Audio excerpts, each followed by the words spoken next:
A single dirty sock sold for nearly $9,000. But this isn't just any sock. This one once moonwalked across a stage with the king of pop himself, Michael Jackson. And the story of how it went from a 1997 French concert to an auction decades later is just as fascinating as the man who wore it. This rhinestone-covered sock sold for €7,688, about $8,822, double its initial estimate. It was originally valued at €3,000 to €4,000. A Macau casino once paid $350,000 for Jackson's glove from his first moonwalk in 1983. Even 14 years after his death, Jackson remains one of the most collected and celebrated artists in the world. Why would anyone spend nearly $9,000 on a single, stained, yellowed sock? The answer lies in the world of celebrity memorabilia, where even the most ordinary objects can become priceless symbols of history, nostalgia, and devotion. It was July 1997.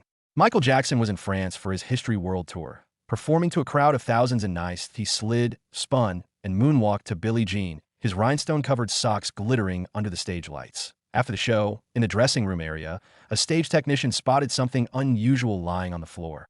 A single sock. Not just any sock, but one covered in sparkling crystals. It had been worn by the king of pop himself that night. For decades, the sock was kept safe, becoming more than a piece of clothing. It became a cult object for Jackson fans. But time left its mark. The once bright rhinestones had yellowed, and the fabric was stained. Still, the history stitched into it made it priceless. The Nîmes auction house. Bidding started within its €3,000 to €4,000 estimate. But the price quickly climbed. Collectors battled to own this slice of music history. Finally, the hammer fell at €7,688. The buyer remains anonymous. Michael Jackson's legacy is more than just music.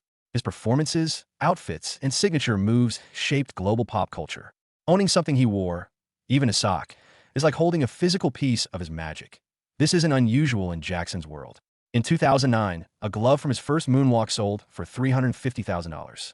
In 2023, a hat he wore just before that iconic moment sold for over $80,000. Jackson's life was not without controversy. He faced accusations of child molestation during and after his life, which he and his estate denied. But for millions of fans worldwide, his music and artistry remain untouchable. And this sock is proof. Even the smallest relic can spark bidding wars and headlines. To most, it's just an old sock. To a collector, it's a tangible connection to the king of pop's legacy. A reminder of the nights when his music and dance united the world. Michael Jackson's glittery sock sold for $8,822 not because of what it is, but because of who wore it. It's a testament to the enduring power of his music, his influence, and the passion of his fans, even decades later.